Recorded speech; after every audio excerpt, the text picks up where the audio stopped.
Diqqət, diqqət! Danışır Xalq jurnalistikası. Salam, axşamınız xeyir. Studiyada Elvin Basqallı, efirdə son xəbərdir.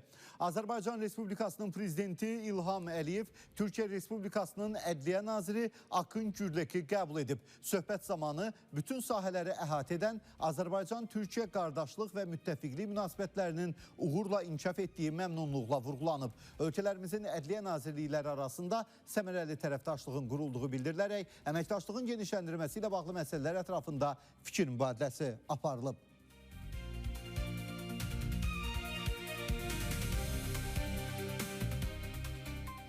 Avropa Komissiyasının prezidenti Ursula von der Leyen Instagram hesabında Azərbaycana səfəri ilə bağlı video çarx paylaşıb. Together we can turn peace on paper into peace in practice. We want to foster peace through connectivity. We will invest up to 200 million euros for transport, energy and digital links across the South Caucasus. We are building real physical infrastructure for peace. And at the same time, we're building bridges between people.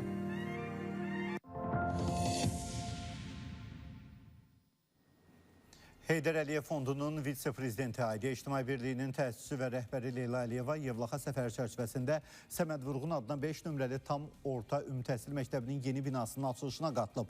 Təhsil ocağında yaradılan müasir şəraitlə tanış olub və məktəbin kollektivi ilə görüşüb. O həmçinin Yevlax Cümə məscidini ziyarət edərək burada dini ayinlərin icrası üçün yaradılan şəraitlə maraqlanıb.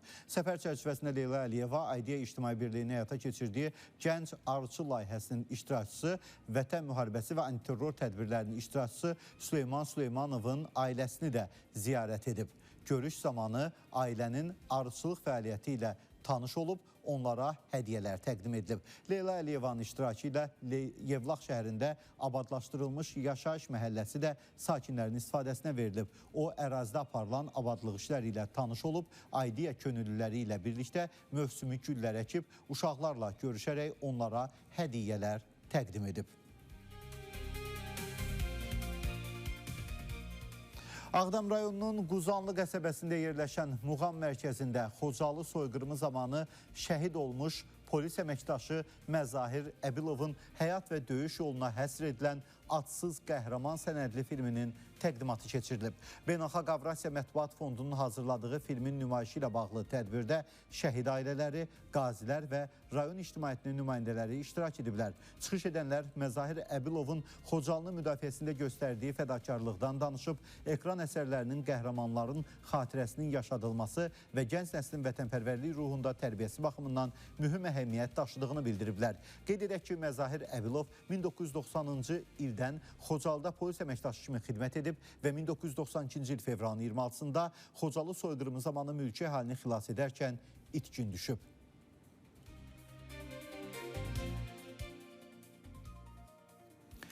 Ermənistan prezidentinin iqamətgahında keçirilən son rəsmi görüşün fotolarında əvvəllər divarda asılı olan Ağrı dağı təsvirinin artıq görünməməsi diqqət çəkib. Gəlin görüntülərə baxaq. Sosial şəbəkələrdə yayılan müqayisəli fotolarda 2025-ci ildə Prezident Vaqen Xaçatryanın xarici qonaqla görüşü zamanı divarda Ağrı dağının əks olunduğu tablonun yer aldığı, 2026-cı ildə çəkilmiş fotoda isə həmin yerdə, aşağıda baxın, diqqət edin, tablonun görünmədiyi diqqət çəkib.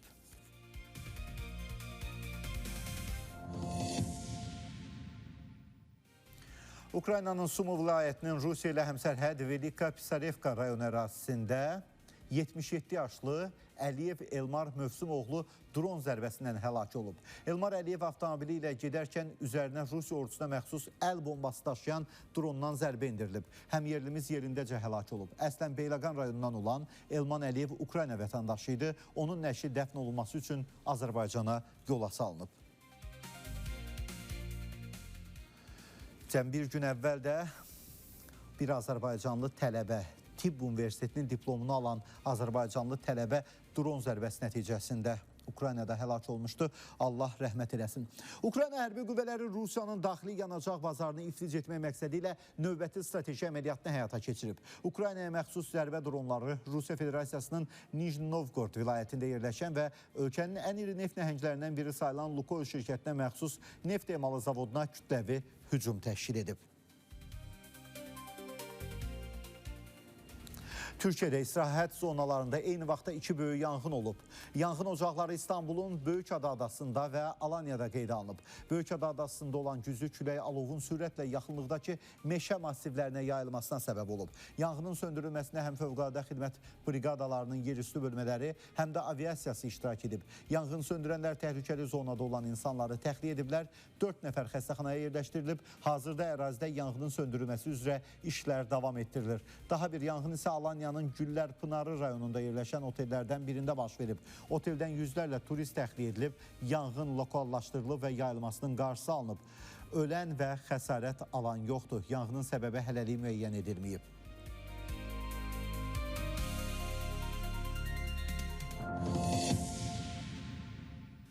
Şəxsən bir aparıcı kimi, həm də sosial şəbəkə fenomeni kimi mən özüm Arzum ləqəbli bir tiktokeri tanımasam da bugün bütün xəbər platformalarında hamı onun həbsindən danışır.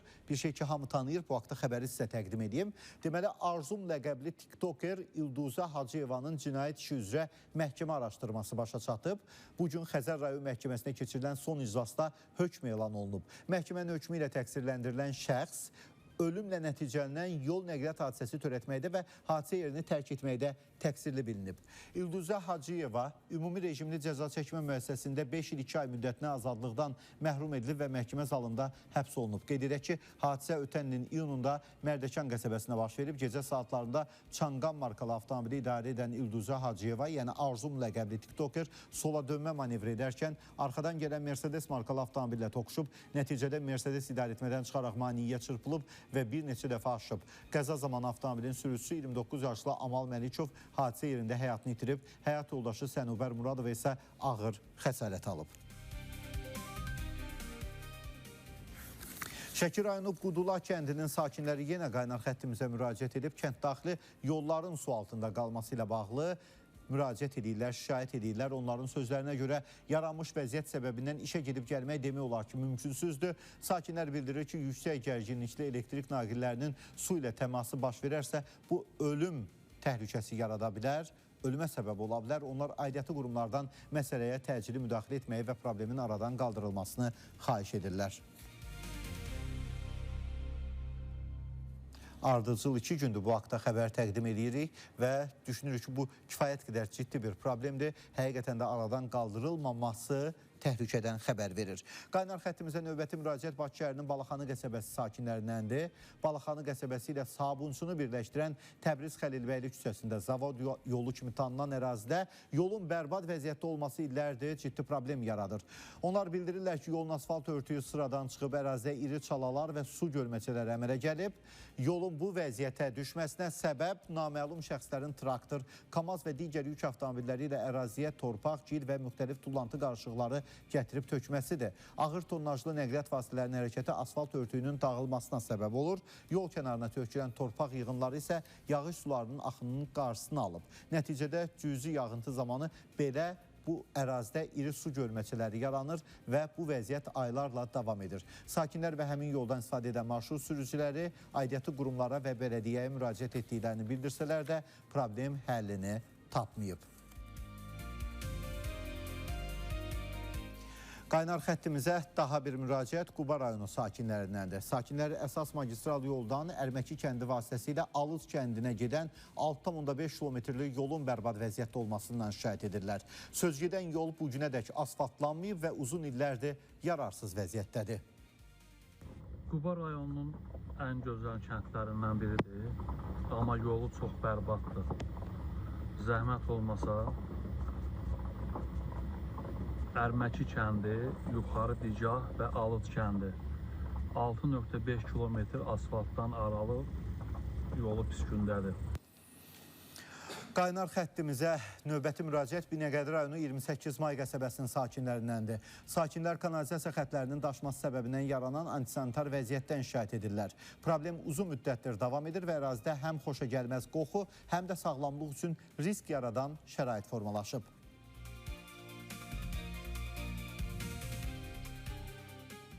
Fövqəladə Hallar Nazirliyi avtonəqliyyat vasitələrinin sürücülərinə müraciət edərək avtomobillərin təyin olunmamış yerlərdə və nizamsız park edilməsinin ciddi təhlükələr yarattığını bildirir.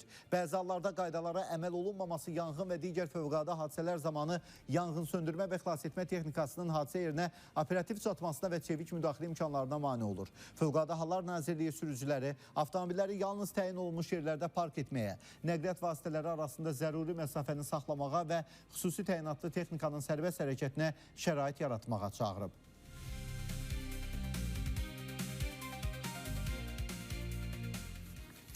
Azərbaycan Prezidenti İlham Əliyevin tapşırığına uyğun olaraq payız aylarında Bakı şəhərində yerləşən yerüstü və yeraltı piyada keçidlərində istismar müddətini başa vurmuş eskalator və bəzi liftlər yenilənəcək. Bakı şəhər İcra Hakimiyyətinin mətbuat xidmətindən verilən məlumata görə sözgedən işlər çərçivəsində bu sahədə dünyanın aparıcı istehsalçılarından biri hesab olunan Finlandiyanın məşhur Konu şirkətinin istehsalı olan yeni, müxtəlif hava şəraitlərindən davamlı olan eskalatorlar sifariş olunub. Bu ilin oktyabr-noyabr aylarından etibarən onların paytaxta gətirilərək mərhələli şəkildə quraşdırılması işlərinə başlanılacaq. Bu işlər çərçivəsində sakinlərdən daxil olan şikayətlər əsasında paytaxtın müxtəlif ərazilərində yerləşən 46 ünvandakı yerüstü və yeraltı keçiddə ümumilikdə 177 eskalatorun və 2 travelatorun yenilənməsi nəzərdə tutulur. Sumqayıt şəhərində fəaliyyət göstərən Liman Klinikası qüsurlu əməliyyata görə pasiyentə böyük miqdarda təzminat ödəyəcək. Zülfüqarova 2024-cü ildə Liman Klinikasında cərrah Əfqan Ağagülov tərəfindən burun əməliyyatı olunub. Lakin əməliyyatdan sonra onun sol gözündə çəplik yaranıb. Hadisədən sonra rayon prokurorluğunda araşdırma aparılsa da sonda cinayət işinin başlanmasından imtina edilib. Bununla belə məhkəmə tibbi ekspertizası əməliyyatın qüsurlu olduğunu təsdiqləyib. Sumqayıt şəhər məhkəməsinin qərarına əsasən Liman Qrup MMC iddiaçıya 28.574 manat maddi, 3.000 manat isə mənəvi zərər ödəməlidir. Məhkəmə qeyd edib ki, həkim klinikanın işçisi olduğuna görə vurulmuş zərərə görə məsuliyyəti işə götürən daşıyır. Qərar apellyasiya və ali instansiya məhkəmələri tərəfindən də qüvvədə saxlanılıb. Artıq 2 gündür eyni ərazidə avtomobillər Piləkanda ilişib qalır. Söhbət Yasamal rayonu Abay Kunanbayev küçəsində yerləşən yaşayış kompleksinin yaxınlığından gedir. Dünən baş vermiş hadisə ilə bağlı yeni və olduqca maraqlı görüntülər də ortaya çıxıb. Hadisə ilə bağlı yayılan görüntülərdə avtomobili yerindən çıxarmaq cəhdləri nəticəsiz qalıb. Daha sonra ərazidə olan qadınlardan biri avtomobili çiyini ilə itələyərək onun yerindən tərpənməsinə nail olub və maşının çıxarılmasını asanlaşdırıb. Bu anlar ətrafdakıların təəccübünə səbəb olub. Bax, bu qədər kişi sağ olsunlar, güc verib bu avtomobili çıxartmaq istəyir və baxın, xanım yaxınlaşdı və zərif cinsin nümayəndəsinin avtomobilə sadəcə bir toxunuşu, yaxşıca toxunuşu güc verib o avtomobili belə deyək qaldırması maraqla qarşılanıb və məhz bundan sonra avtomobili yerindən tərpətmək mümkün olub. Kişilərin gücü çatmadı, köməyə qadın gəldi və beləcə məsələ öz həllini tapdı. Sabunçu rayonu Maştaqa qəsəbəsində qəza olub. Hadisə şahidlərinin sözlərinə görə yüksək sürətlə gələn Mercedes markalı avtomobil qəfil idarəetməni itirib. Nəticədə maşın yolun kənarındakı mağazaya çırpılıb. Qəza nəticəsində sürücü xəsarət alıb, obyektə isə ziyan dəyib.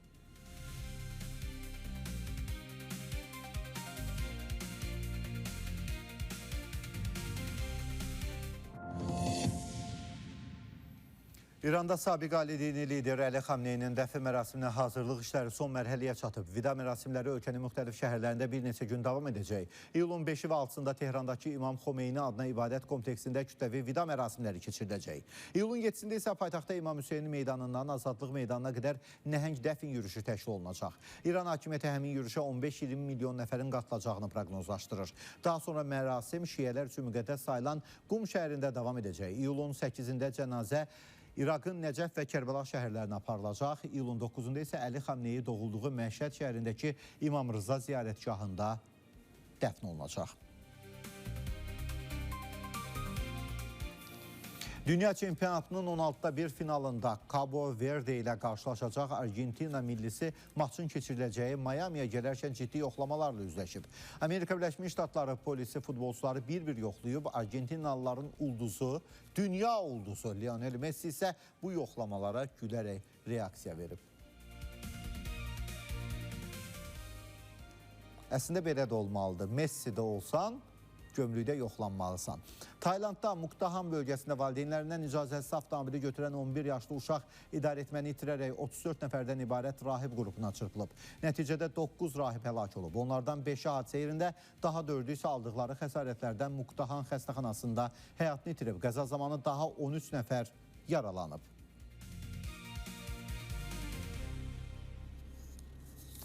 Balaca Fuad isə əskərləri yola salarkən onların arxasınca su səpərək vətəni qorumağa gedənləri xoş arzularla yola salıb. Sosial şəbəkələrdə bu gün bu haqda çox danışıldı. Bu təsirli görüntü sosial şəbəkələrdə geniş yayılaraq böyük maraq və sevgi ilə qarşılanıb. Gəlin sona dək izləyək bunu.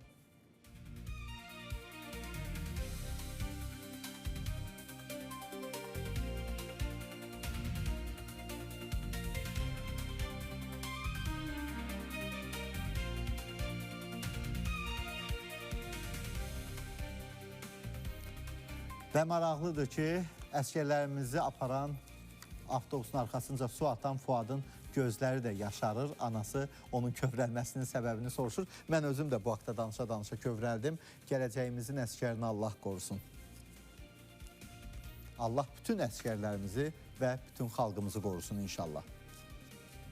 Və hörmətli tamaşaçılar, xəbər ziyafətimizi bu gözəl notlarla, bu gözəl xəbərlə yekunlaşdırdıq. Sabah yenidən görüşərik. 22:20-də Space-də vədimizə sadiq olaq.